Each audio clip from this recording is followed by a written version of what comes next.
Full-time, part-time, most time, weekend warriors. Yeah. Everyone thinks that you have to be full-time to be a qualified RVer. So it's true. a thing. It's so clicky. It's very weird. It's very weird. Oh, you're not full-time? Oh, right, okay. No, you know, it's a bit weird like that, but honestly, most of the people you know, all the big YouTubers are not full-time. They're not. Welcome back to Brazen Brits. So today is something we're going to talk about that we had issues when we first started RVing, understanding all the different terminology of things like mooch docking, dry camping, sewer hose, grey tanks, the whole lot. We didn't know any of it, and so over the years we've learnt this stuff, and we're going to give you our definitions of what we think those words are. Now I think there's going to be some interesting comments here of things we've got wrong, but let's roll the intro and then we'll get straight into it. It really makes me wonder. It makes me wonder. Oh, I wonder. Oh, I just wonder.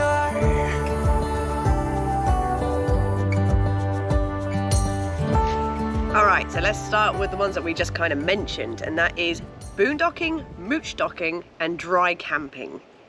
What are those, Lawrence?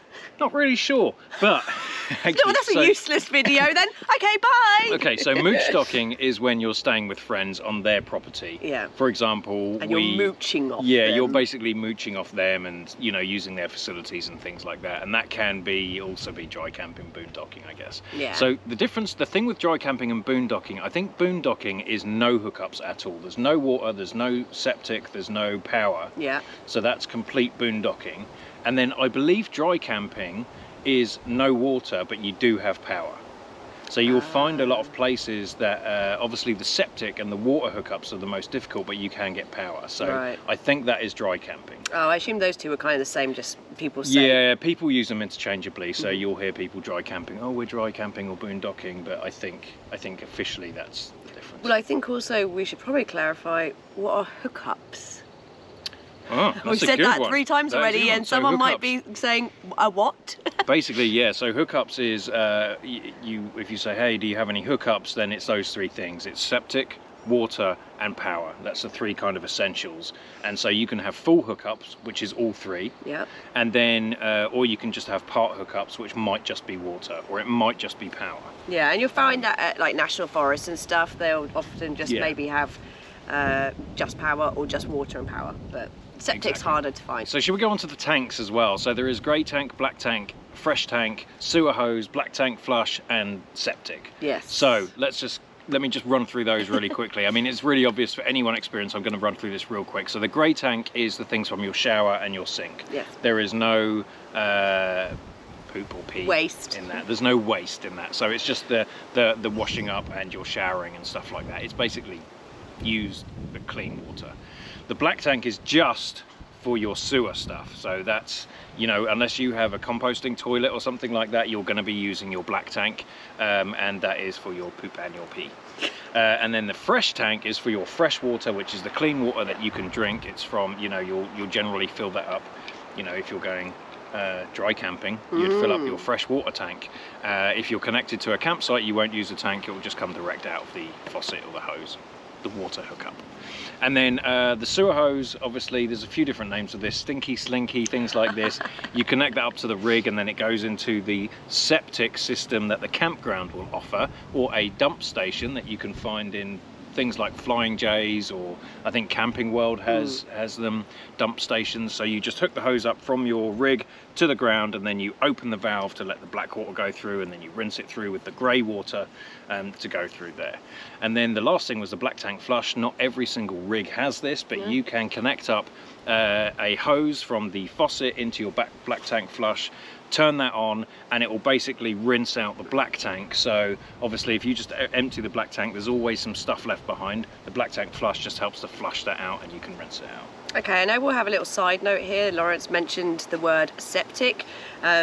I didn't even know what that really was until we moved to America, if I'm going to be honest. And I will point out that even for your grey tank and black tank, look for septic friendly things, chemicals, like you've got things like the Happy Camper, which we love. RV toilet paper. Doesn't necessarily to be completely There is a lot of conversations and arguments. And we're not going to go into the toilet paper debate, but the other one I was thinking of was, and your washer dryer. If you have a washer dryer in your rig, you have to use septic safe laundry detergent. So just be aware of stuff like that. Interesting. Yeah. Good thinking. Well, some campsites won't even allow you to use your washer dryer on the rigs because they're so fed up with the chemicals messing with their septic. I did not know that. I know. I think it was Michelle that told me that. I thought that was very interesting. Okay, so let's talk about the different types of campers or RVers. The most common ones are full-time, part-time, most time, weekend warriors. Yeah. Everyone thinks that you have to be full-time to be a qualified RVer. So it's true. a thing. It's so clicky.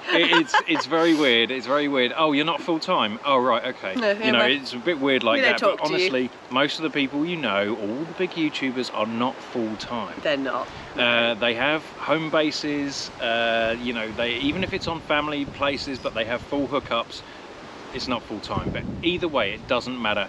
But full-time is basically you live in your RV 100% of the time. Yeah. Hopefully you can hear us, it's very, very windy. So that you live in your RV, you don't have a home base, you don't have anywhere to go, you just live in your RV, that is your house and home, and that's everything.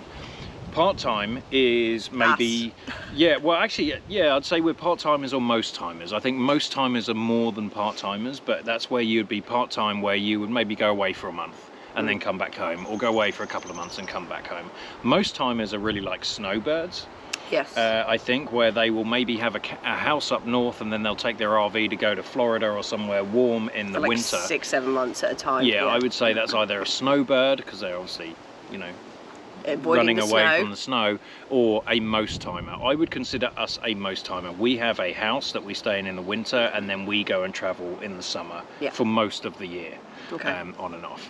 And then weekend warriors. I mean, that's like most people who RV, I think. They go away for the weekend, or they go away for a week, or they use it for vacations, but they have a house. They probably have a job which they can't do remotely, so they are weekend warriors, which is a very cool way of RVing. All right, let's talk about the different types and words we use for RVs or rigs or whatever it might be. So we actually angered someone when we called our travel trailer an RV. And they didn't leave a very nice comment about it. Really, I think a lot of people think of RV as a motorhome, which I get. I kind of do when I image someone, say, "Hey, I've got an RV. It's a motorhome." Yeah. But actually, RV stands for recreational vehicle, so it could be anything really, whether that be a motorhome or one of the, what's it called, buggies that people drive around in. Even a motorcycle, I assume you can call an RV. That's a recreational vehicle if you use it if you're using it just for fun, So RV is very, very interchangeable, and people could mean very, very different things. So for us, we have a travel trailer, which is also known as a caravan in the UK, so that's where it hooks to the back of the truck. A fifth wheel goes into the back of the truck, and it's also very similar to a gooseneck. Goosenecks are normally trailers, fifth wheels are normally campers. Oh, campers is another thing. So a camper could be used for anything. I've seen people who you know, a Class B, a little van is a camper van. A camper van, you know, some people call travel trailers camper. It very much depends on the country or the area that you live in. We hear many people call these things, you know, different things. A caravan in the UK, just for the US people, is basically a travel trailer, but they're a lot smaller, and we call them caravans. Over here, caravan is a word we use if you are caravanning with people, if there are multiple people traveling around in a group. Yeah. And then the other thing that I use a lot, which is rig, and I also had a few nasty comments about rigs, me calling it a rig. Now, I feel that a rig is your complete setup, so you're rigging something up. And so I feel like if the truck is attached to the trailer, I will call that my rig. Okay. And so I don't know if this is right or not, that's just my thinking about it, but I think rig is as interchangeable as RV. All right, let's move on to the basement and the hatch and RV lock and things like this. A lot of people say, why do you keep talking about a basement? And I don't know if this is the right word. I've always used this. I don't even know where I got this from. The basement is just the storage area underneath the trailer. So I would say the basement is storage access to the trailer that you can only get to from the outside. We do have storage under our bed as well. We call that storage under the bed. But for, yeah, so a lot of people call it the hatch as well. I don't know where I got that from, but basically it's just a storage underneath the trailer. Okay. RV lock we've been asking about, that is a manufacturer. So yes, it is a lock for your RV, but it is a brand of RV lock, and we press the buttons. It's a keypad. We love it. One. Yeah, it's an electronic one. It's an aftermarket upgrade. So I just wanted to clarify that. But people will say it. They'll be like, oh yeah, blah, blah, blah, my RV lock, and I'm like, a what? Yeah. What's that? Where's that lock? So Yes. they'll say it in conversation, a bit like the Hoover vacuum debate. Yes, exactly. They'll use it interchangeable. Okay, so let's talk about the words campsite, RV park, and RV resort, and what those three differences are. I'm not overly sure. I know a resort means it has a pool and a tennis courts or something. It's a fancy place. RV park would be a bit more like a big parking lot for campsite for campers. And then I'm going to go ahead and say a campsite is where people go fishing and have fires. Is that right? I think that's pretty close.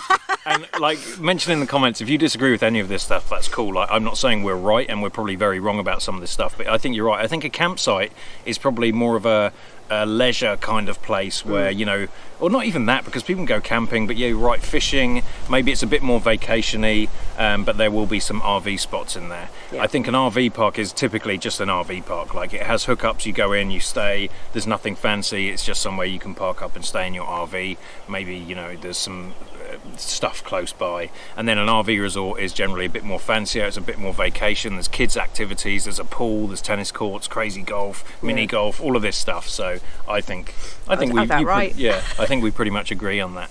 But also on there, so there's a few things like 50 amp, 30 amp, 20 amp and surge protector. I think anyone watching this knows what they are, but depending on the size of your rig, it depends on how much power it needs. So the bigger rigs will need 50 amp power. That's pretty much that's the most that any rigs come from. 50 amp power, loads of power. You can run 2 ACs and your microwave and everything. That's all you're ever going to need. I think typical houses have like 200 amps. Yep. Like our house has 200 amps, and you know, it runs a bunch of stuff. And then you have the 30 amp, so for the smaller RVs is 30 amp. Typically you'll only run one AC unless you have the soft start you got me saying it now. The soft start RVs on there, so you can run 2 ACs on a 30 amp, and then some, especially some of the vintage ones that we saw at the Tin Can Tourist one, they were 20 amp, which is basically your normal outlet on your house is a 20 amp. So they can run off that, but they obviously don't have much other than lights. Like, they didn't have microwaves and ACs back then. So, and then obviously a surge protector. This is used. People use surge protectors. Like, they're not really a surge protector. They're normally I can't remember what the word is, but there's a bunch of different types that you can get. You can get some real cheap ones that only do certain things, and then you can get the expensive ones. I can't think off the top of my head the differences. I'm sure someone will enlighten us, but we have a really good one, Southwire I think it is, and basically it just makes sure the wiring is right, and if there is a power surge in there, if you don't have a surge protector, it will blow up your RV. Not like as an explosion, but it will fry all the electrics. Yeah. So you're better to have this surge protector, so that takes the hit rather than everything else in your RV. So, or rig, or travel trailer, whatever word you'd like to use. All right. So the other thing, lastly, I think this is the last one, is the pedestal, faucet, spigot, tap. Anything that you... Well, faucet's a very American term anyway, I think. Oh God, things are attacking us now. And spigot. So yes, true, yeah. So they're just American terms for a tap, basically. Yeah, so we would just call it a tap, right? Whether it's in the kitchen sink, you have a tap. Whether it's on an outside tap or anything, we just call it a tap, which is weird. But yeah, I think faucet is the main one here. Okay. I'm still not sure what that defines it. And then I didn't know whether people were saying spigot or spiket. And actually, I think it's spigot, isn't it? Spigot, yes. Okay. And so I don't know where spiket came from, but it's not a word. Okay. And so, but I think it's just because people say it so quickly, they sound the same. And so, but that isn't a word we use in the UK either. So that was a bit of a shock. This isn't a UK versus US, by the way. Sorry, we're trying to explain what these terms mean. Well, it's because when we started, they're like, yeah, go to the faucet or the spigot, and I'm like, I don't know what that is. And so, yeah, we. And they'll say that's next to the pedestal. What's the pedestal, Lawrence? So the pedestal is what you have at the RV site, which will typically have the power and the water, and it will normally have cable TV that you can hook up to your RV. Never use that. No. But yeah, so the pedestal is the big grey thing next to your campsite where you get all of your utilities from. Yeah, so I didn't know what that was either. I'm thinking like a stool, like a little table. Oh yeah, That's a pedestal. Yeah, I guess so. So yeah, that was a word I was not sure of. But also, very, very lastly, I know we're rambling again. Hitch up and tear down are two words that I hear that I'm like, a what? A hitch up? Like, is that like a party? I'm like, where are we going? Where are we hitching? Hooking up. Yeah, people use a lot of words, and again, most RVers would have heard these. But if someone's hitching up, it means they're going to go and connect their truck to their rig. Yeah. And a tear down isn't anything to do with that. A tear down is getting everything, ripping everything. No, don't off just. your Well, I rig. mean, you could if you really wanted to. And a 10. Can you tear down the awning? Sure, we'll buy a new one each time. No, a tear down is just getting everything ready to go. So it's packing everything up, getting everything ready. So on the day we are leaving a campsite, we will tear down our site. We call that, which means Natalie will typically get everything ready inside, and anything outside, I'll go and do the water and the septic and put all of that away, and then we will hitch up and go. Yeah. Which is Hitch up another and go. YouTube channel. Isn't it hitch up and tow? Oh yeah, it is. So nearly got it. Anyway, thank you for watching. Here's another video up here that we're going to recommend that you watch. And then don't forget to subscribe if you haven't already. Hit that bell button to make sure you get notified when we release a new video, which is every Sunday at 12. And if you want to help us out and support a couple of tits and become a Braziere, you can hit the join button. Thank you to everyone below for supporting us. We will see you next week.